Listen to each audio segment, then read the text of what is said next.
Welcome back to National Board Conversations. In this episode, I talk to National Board Certified Principal.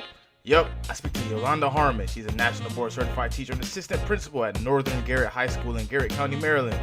We get into her journey to becoming an NBCT, both the classroom perspective and the administrative perspective. And Yolanda talks about why she believes more administrators should go through the process.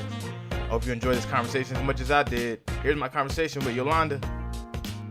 Hey Yolanda, how's it going today?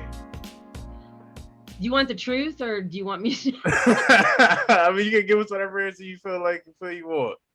It's been a rough Monday. I don't know if it's a full moon or what's going on. Ides of March, whatever. But hey, it's great. It's always great. Well, thank you for finding the time. I'm happy to talk to you. You've written a few pieces for us, and this is the first time we actually get to speak, and so I'm happy about it. I'm happy to close the door where no one can get to me for half an hour. Oh, feel that. So we're going to jump right into it. Can you tell us what your current role is and give a brief intro of yourself? My current role is an assistant principal in a very small rural high school, grades 9 through 12, 428 students as of the latest count. Oh, man, I feel like my graduating class was that big. I know, it's tiny. It's tiny. And that has, of course, pros and cons, but that's another discussion. So, like, early on in your career, you were a teacher. You weren't always an assistant principal. So, why were you a teacher? Okay. And then why did you transition to becoming an assistant principal? Okay. Well, I never wanted to be a teacher. but someone, my senior year in college, approached me and said, "Have you ever thought of teaching? You would make a wonderful teacher." So I kind of tucked that away. And I was actually headed to graduate school in some different field. And my father became very ill. My father was a lifetime educator, having worked his way up through the ranks all the way to superintendent in Pennsylvania. And he said to me, because I moved home due to his illness and I was the oldest child, he had a stroke. He said, why don't you go to graduate school here, local, and think about getting certified to teach? And I said, I don't think I really want, but okay, I'll do that. And so I did some other things in between and was approached to teach science at the high school level and ended up doing that for 23 years. And then I had some opportunities at a supervisory capacity and did that for 6 years. And then the position of assistant principal at the high school where I began opened up. So I thought I would just come full circle and move back home to where I started, because I was living in Hagerstown and working in a different system. And it just seemed like an opportunity worth exploring. And I enjoy being closer to the action, if you want to call it that. Not today so much, but generally, I really enjoyed the students and the teachers, and I thought that I could really do more good here at this level. And I also thought it would be a nice way to round out my career. This is my 32nd year. Oh, man. Congratulations on making it that long. Oh, yeah. Oh, man, I'm old. I heard that. Oh, man. Yeah, I don't know how, because I remember crying to my dad the first year, telling him this is the most horrible thing and I can't do it. And he's like, give it 5 years. At 5 years, you'll know. And that was November of my first year. But at 5 years, I did know, and here I am. Oh, man, that's awesome. Well, we're glad you're here. So you ended up becoming a National Board Certified teacher. Why did you end up pursuing? Well, I was the first person I was in a cohort actually in our county, and in the first group. I just was looking for more ways to grow myself professionally. I'm always looking for just ways to make myself better. And I thought National Board also offered me the opportunity to elevate the profession. I think teachers take a beating. Educators in general take a beating. And unless you've done it, you have no idea how difficult it is, how challenging, how rewarding. And I just wanted to be a part of National Board And I can tell you, of all the things I've done in my 32 years, it still ranks as one of the most profound and meaningful experiences to elevate myself, and more importantly, to increase my positive impact on student learning as well as other teachers.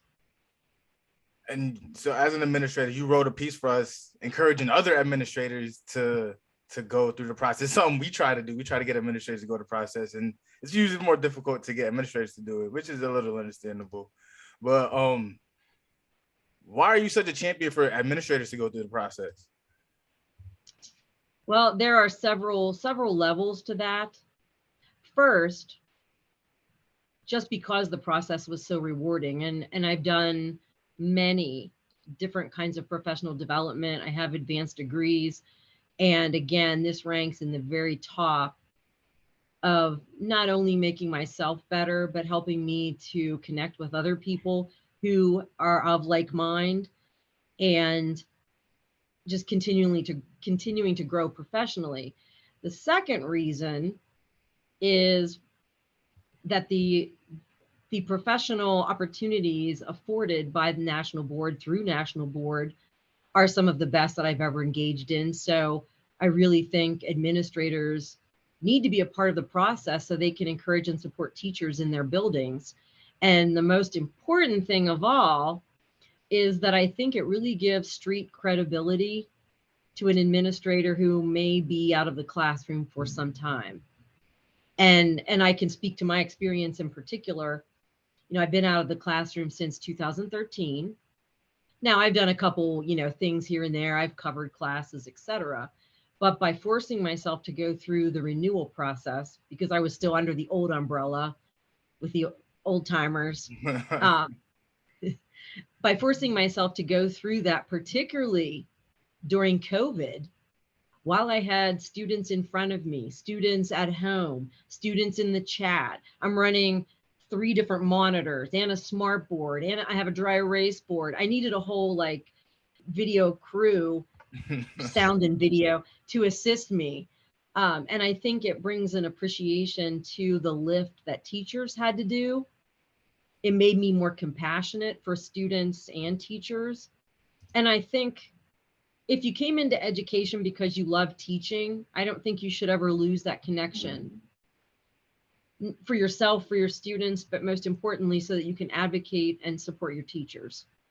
Oh, man, so it sounds like there was a lot of lessons learned while you were going through the process, through this latest renewal process. There were, and if I hadn't achieved, I wasn't sure that I was going to go all the way back to to square one, the starting gate. No, I can imagine. It's like from everything we hear, it's a daunting process to go through. So it is, and I really have worked hard. I have 3 teachers going through it here, and I'm really so proud of them. And I really want to understand the process as best I can from my vantage point, so that I can continue to lift them up and guide them. So speaking of lessons learned, I'm sure there was a lot learned that have been going on through the pandemic. Teachers are entering their 3rd year or wrapping up their 3rd year of being in the pandemic. How have you changed as a leader during these times? I think I've gone through somewhat of a cycle, and I've grown differently in my role than I would have otherwise had it been 3 normal years. At first, it was kind of just survival mode and me doing whatever I could do to help my students, my families, and those around me. But it was constantly changing. It was very frustrating. I didn't always know how to best advise teachers and how to best support them. And it wasn't until I myself was getting really run down and worn out that I realized not only did I need to save myself because I was ignoring my own needs, but I needed to really be as uplifting as I could for teachers because they were really truly burnt out. So as a leader, I began to focus on not toxic positivity, but positive measures that I could put in place through my role to support and guide teachers, and also to provide them little thank yous that, may not mean a whole lot, but I can feel the tide of frustration and desperation turning. And I not that it's all my efforts, it's been a team approach, but and then I'm not really sure what the original question was now that I went all through that. but um but I feel like my role has been um to be a champion for my teachers and my students, and to look for ways to make the pathway brighter for everyone. So I do everything that I can to do that for substitutes, teachers, custodians, guidance counselors, cafeteria workers, students, parents. What has it taught you about the power of building relationships and repairing your relationships?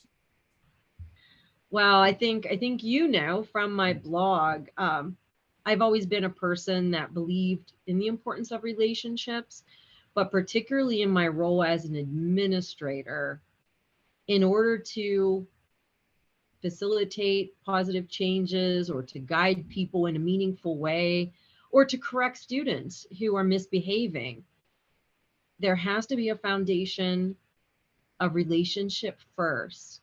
And you really have to understand where the other person is coming from so that you can meet them where they are rather than expect them to come to where you are.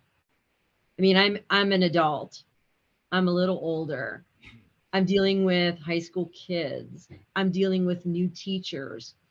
They don't have the skills, the experiences, and many of the resources. But that's not to say that they don't have things to teach me as well. And that relationship is a two-way street. But when you take the time to get to know students and faculty, then when it comes time to have a difficult conversation or to intervene when there's a crisis, I think you know much better how to enter that room or that conversation and to guide towards the outcome that's best for the student or the staff member in the most meaningful way within the context of that person's life experiences, if that makes sense. Yeah, we get you. All right, last few questions and then we'll let you get out of here. We're gonna get to know you a little bit outside the classroom. So first question is, what is a fear or phobia that you have? Wow, a fear or phobia. Well, currently I have two. I'm deathly afraid of heights and always have been, although I've taken some steps to conquer that fear. I'm not skydiving, not bungee jumping, but I've done some high ropes tours and things like that to try to push myself. But I'm still scared. And the other scare are tick-borne illnesses. Oh man. For whatever reason, our climate, of course, has changed, and this area where I am typically would get cold enough that we really wouldn't have a problem with ticks in the spring, summer, fall. And now all of a sudden, because the ground is not getting cold enough, and leaf litter and dead wood and things like that are staying warmer year round, we're getting all kinds of ticks. Uh-oh. And I have friends with Lyme disease, and I'm not so creeped out by the ticks so much as I am worried about getting Lyme disease and not knowing that I have it, or any other thing, but Lyme disease is the most common around here. And I just would want to seek treatment right away. So I'm constantly checking myself for ticks. No, that's smart. Ticks are a pretty big thing where I'm from. And so it's smart to be aware of them things.